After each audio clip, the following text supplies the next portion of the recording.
Episode 8. Blame. What a heavy word. It sits on our hearts like a stone, making us feel small, unworthy, like we've done something wrong even when we haven't. We wake up every day, and in those quiet moments before the world rushes in, we hear that voice inside. The voice that says, "This is your fault." This nagging whisper that somehow everything that's gone wrong in your life can be traced back to something you've done. It's a lie, you know.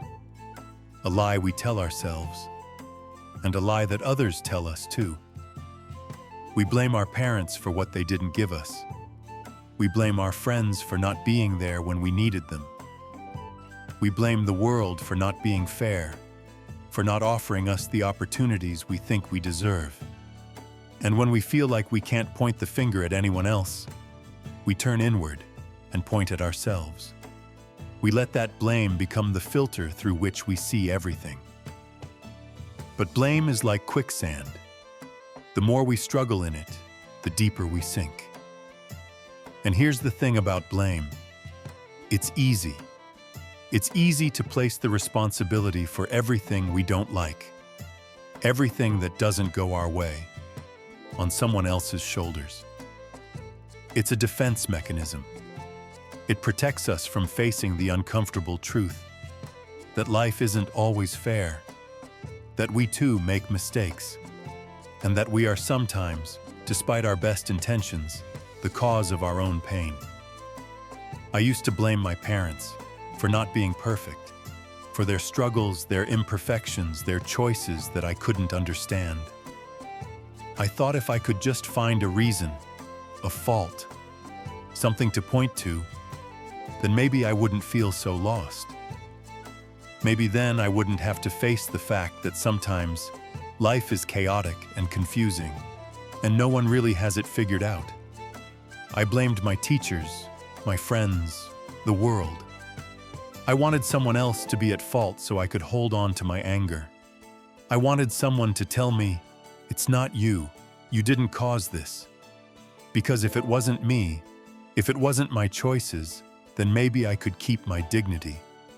Maybe I wouldn't have to confront the fact that my own choices, my own refusal to take responsibility, had led me to a place I didn't want to be. I kept blaming and blaming until one day I woke up and realized I was the one in prison. A prison made of my own creation, where I locked myself in, wearing blame like chains around my heart. I realized that blaming others, blaming myself, wasn't making me stronger. It was making me weaker.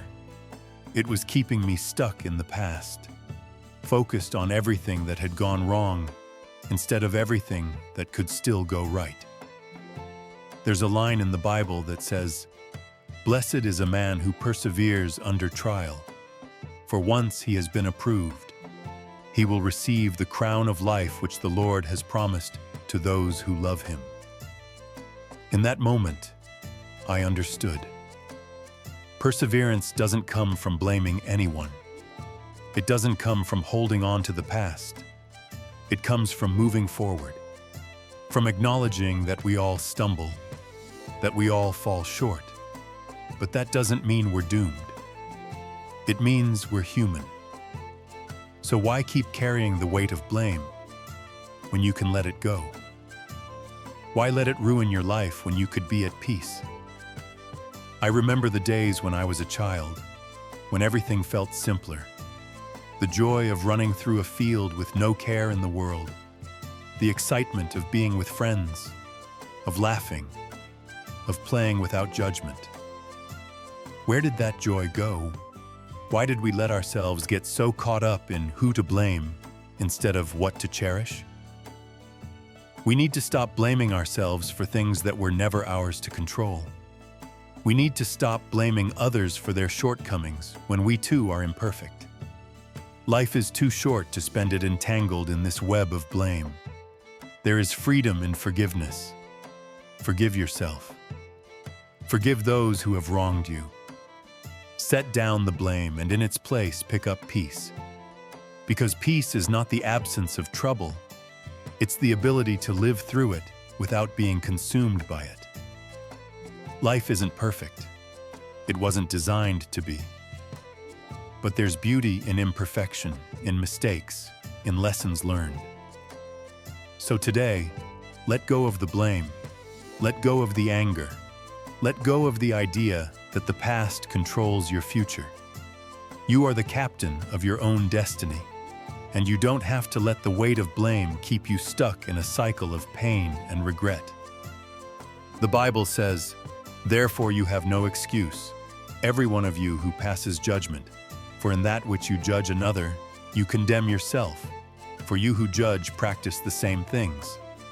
So stop judging, stop blaming, stop carrying the burden. You are not defined by your mistakes. You are defined by what you do next. Let go. Let peace in. Let yourself be free. And live joyfully.